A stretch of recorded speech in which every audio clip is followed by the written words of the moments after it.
मुकाम हासिल कर लोगी। जब एक जगह स्थिर हो जाओगे तब। मथुरा की कथा है। जमुना पार की एक ग्वालिनी दूध बेचने के लिए उस पार आया और जाया करती थी। एक दिन उसने दूध जल्दी बेच लिया।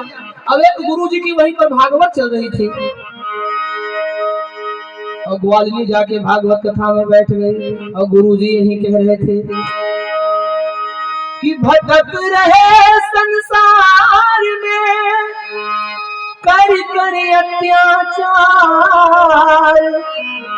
तो भव सागर से जीव यह कैसे जावे पार। अरे धन बल तन बल बुद्धि बला जब करे नहीं कहूँ काम, तब एक बार मुख से कहो जय जय सीताराम, जय जय सीताराम। हरे नाम हरे नाम हरे नाम केवलम कलौ नास्तैव नास्तैव नास्तैव गतिरन्यथा। इस कलिकाल में सीताराम का नाम ही हम सभी को भवसागर पार करवा सकता है। ऐसा बोल के गुरु जी ने कथा विश्राम किया। गुरु जी अपने घर गए और ग्वालिनी ने सोचा कि गुरु जी की बात हमारे काम में आएगी। तो गुरु जी के मंत्र को गांठ बांधकर ग्वालिनी यमुना किनारे आई। रोज नौका से पार जाती थी। आज ग्वालिनी ने सोचा कि अगर सीताराम नाम भवसागर पार करवा सकता है तो जमुना कौन सी बड़ी चीज है। इसीलिए नौका वाले घाट से कुछ दूर चली गई और वहां जाकर उसने आंख बंद करके मन ही मन कहा सीताराम, और सीताराम बोल के अपना दाहिना पैर उठा के जमुना के सतह पे डाला। खड़ी हो गई। भगवान का विश्वास। खड़ी हो गई महाराज। विश्वासों फलदायक। और सीताराम सीताराम सीताराम सीताराम बोलते बोलते जमुना पार हो गई। अब तो रोज जमुना पार जाती थी आती थी जाती थी आती थी। 4-6 साल में उसके बहुत पैसे इकट्ठे हो गए और उसने एक मकान बनवाया। लेकिन एक दिन सोचा कि जिन गुरु जी के कृपा से ये सब बना है उन गुरु जी को घर में बुलाऊंगी और गुरु जी को भोजन कराऊंगी। तो अगले दिन गई दूध दही बेचने। दूध दही बेचकर उसी जगह पहुंची। लोगों से पूछा कि गुरु जी कहाँ रहते हैं, तो लोगों ने गुरु जी का घर बता दिया। और पहुंची महाराज गुरु जी के दरवाजे पर। गुरु जी कल का भोजन हमारे यहाँ। गुरु जी तैयार।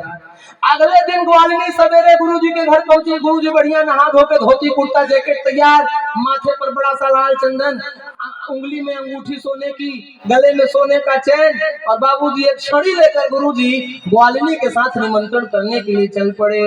और जमुना के घाट पर पहुंचे तो नौका वाले घाट से दूर ग्वालिनी लेकर गई। तो गुरुजी ने सोचा कि हो सकता है यहाँ इसकी कोई प्राइवेट नौका बंधी हो, लेकिन वहाँ कोई नौका नहीं थी। तो गुरुजी ने कहा पार कैसे जाएगी। सो ग्वालिनी ने गुरुजी का हाथ मजबूती से पकड़कर कहा गुरुजी बोलो सीताराम, गुरुजी बोलो सीताराम, गुरुजी बोलो, गुरुजी बोलो सीताराम, गुरुजी बोलो सीताराम, गुरुजी बोलो बोलो सीताराम, गुरुजी बोलो बोलो सीताराम। गुरुजी ने कहा वो तो ठीक है, तो पार कैसे जाएंगे। ग्वालिनी बोली जमुना क्या भवसागर में भी, जमुना क्या भवसागर में भी इसी मंत्र से काम। गुरुजी बोलो सीताराम, गुरुजी बोलो सीताराम, गुरुजी बोलो बोलो सीताराम, गुरुजी बोलो बोलो सीताराम। भैया सीताराम बोल के ग्वालिनी ने अपना पांव जमुना पे रखा और पानी पर खड़ी हो गई। तो गुरुजी ने सोचा कि हो सकता है यहाँ पानी कम हो। सो गुरुजी ने भी अपना दाहिना पैर उठाया और पानी में डाला। ये भैया गुरुजी तो कमर जितने पानी में चले गए। अब तो गुरुजी घबराए और ग्वालिनी कह रहे हैं गुरुजी बोलो सीताराम, गुरुजी बोलो सीताराम, गुरुजी बोलो सीताराम, गुरुजी बोलो बोलो सीताराम। गुरुजी ने कहा मेरा हाथ छोड़, मेरा हाथ छोड़। ग्वालिनी कह रही है गुरु जी बोलो सीताराम, गुरु जी बोलो बोलो सीताराम। खींचते खींचते इतने पानी में ले गई, अब तो गुरु जी घबराए कि ऊपर ऊपर चल रही है और हम पानी में डूबते जा रहे हैं, कहीं कोई भूत प्रेत के चक्कर में तो हम नहीं पड़ गए। सो गुरु जी ने कहा एक काम कर, तू मेरी घड़ी ले ले, मेरी अंगूठी ले ले, मेरा चैन ले ले, लेकिन मेरा प्राण छोड़ दे। और ग्वालिनी कह रही है गुरु जी बोलो बोलो सीताराम, गुरु जी बोलो बोलो सीताराम, गुरु जी बोलो बोलो सीताराम। गुरु जी ने कहा मेरा बेटा थानेदार है, मैं तुझे फांसी करवा दूंगा, मुझे जानती नहीं है। अब गुरु जी सब बोल रहे हैं लेकिन सीताराम सीताराम नहीं बोल रहे हैं। अंत में गुरु जी ने जब देखा कि अब नाका डूबने वाला है, अब प्राण ही चला जाएगा, तब गुरु जी ने सोचा कि है चुड़ैल जादूगर में अथवा बटमारी नारी। यही सोच तब झट पंडित जी करने लगे पुकार, बचाओ राधा वर घनश्याम, बचाओ राधा वर घनश्याम, बचाओ राधा वर घनश्याम, बचाओ हे सीता के राम, बचाओ हे सीता के राम। जब भगवान का नाम लिया तो जमुना पार हो गए। ग्वालिनी अपने घर पे लाई, कपड़ा वगैरह बदला, अच्छा कपड़ा दिया और भोजन कराया, दक्षिणा भी दिया। तब गुरुजी ने कहा बेटा तुझे ये मंत्र कहाँ से मिला, किसने बताया? सो ग्वालिनी बोली हे गुरुजी, पाया जहाँ विनीत मंत्र यह, पाया जहाँ विनीत मंत्र यह गुरुवर का काम, अवैसे सदगुरु के चरणों में मेरा बारंबार प्रणाम। गुरुजी बोलो सीताराम, गुरुजी बोलो सीताराम। गुरुजी ने कहा बताओ मेरी 80 साल की अवस्था हो गई सीते राम करते करते, जमुना क्या मैं एक नाला भी नहीं पार कर पाया, अब ये जमुना पार कर गई। तुलसीदास जी ने कहा हाँ क्यों, क्योंकि मंत्र जाप मम दृढ़ विश्वास, मंत्र जाप मम दृढ़ विश्वास, पंचम भजन सुवेद प्रकाश, पंचम भजन सुवेद प्रकाश। छठ तमशील विरति बहु कर्मा, छठ तमशील विरति बहु कर्मा, विरति निरंतर सहजन धर्मा, विरति निरंतर सहजन धर्मा। छठ तमशील, छठ तमशील विरति बहु कर्मा, विरति निरंतर सहजन धर्मा, विरति निरंतर सहजन धर्मा। और छठवीं भक्ति क्या है? निरंतर सज्जनों के संग, निरंतर संतों के संग, निरंतर अच्छे लोगों की संगति करना ही मेरी छठवीं भक्ति है। जैसे जैसे जैसे संगति से गुण होते हैं और संगति से गुण जाए, और लोहा लगा जहाज में तो पानियों में उतराए।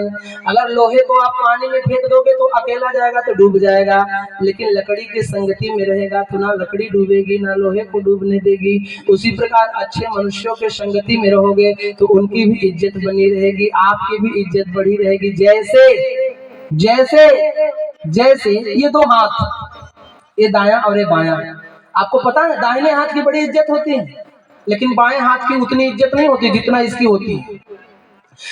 इसको बार बार लोग पूछते हैं, भोजन के भी समय, टीका लगाने के समय, आहुति देने के समय, कपड़े पहनने के समय, मतलब हर काम में इसको पूछा जाता है, लेकिन इसकी बेचारी की बड़ी दुर्दशा है, बड़ी बेइज्जती होती है। आप कल्पना करो, आप कल्पना करो किसी दिन राजेश महाराज जी आपके घर पूजन करवाने आए हो और गलती से ये उंगली के बजाय, दाहिने हाथ के बजाय आपने बायां हाथ उठा दिया और ये उंगली से टीका लगाने गए तो पंडित जी कहेंगे हटाओ हटाओ इसको, ये अशुद्ध गद्दा, पीछे करो, शुद्ध हाथ से पूजा करो, समझ नहीं आता तुमको, ये बाएं हाथ से पूजा, पीछे करो, हटाओ। अब इसने सोचा कि क्या हम इतने अशुद्ध हैं, हम पूजा भी नहीं कर सकते, क्या हमारा जन्म सुबह शाम गंदगी साफ करने के लिए हुआ है, हम और किसी काम लायक नहीं है।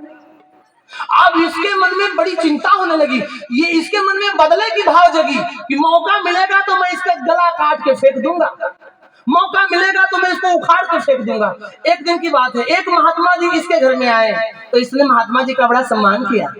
और सो इन्होंने कहा कि महाराज मेरा एक छोटा भाई है, बगल में रहता है, उधर भी चले जाओ। सो महात्मा जी छोटे भाई के भी घर में पहुंचे। सम्मान तो इन्होंने भी किया, लेकिन इन्होंने कहा महाराज हम दो सगे भाई हैं, मेरे बड़े भाई की बड़ी इज्जत होती है, मेरे बड़े भाई को गांव में 4 लोग पूछते हैं, रिश्तेदार के भी सब लोग उसको पूछते हैं, लेकिन मुझे कोई नहीं पूछता। रिश्तेदार के भी लोग आते हैं तो सबसे पहले उसी के घर जाते हैं, मेरे यहाँ बाद में आते हैं, मेरी बड़ी बेइज्जती होती है, मेरा बड़ा अपमान होता है, इसकी बड़ी इज्जत होती है, कोई तो उपाय बताओ। तो गुरुजी ने कहा क्या चाहते हो?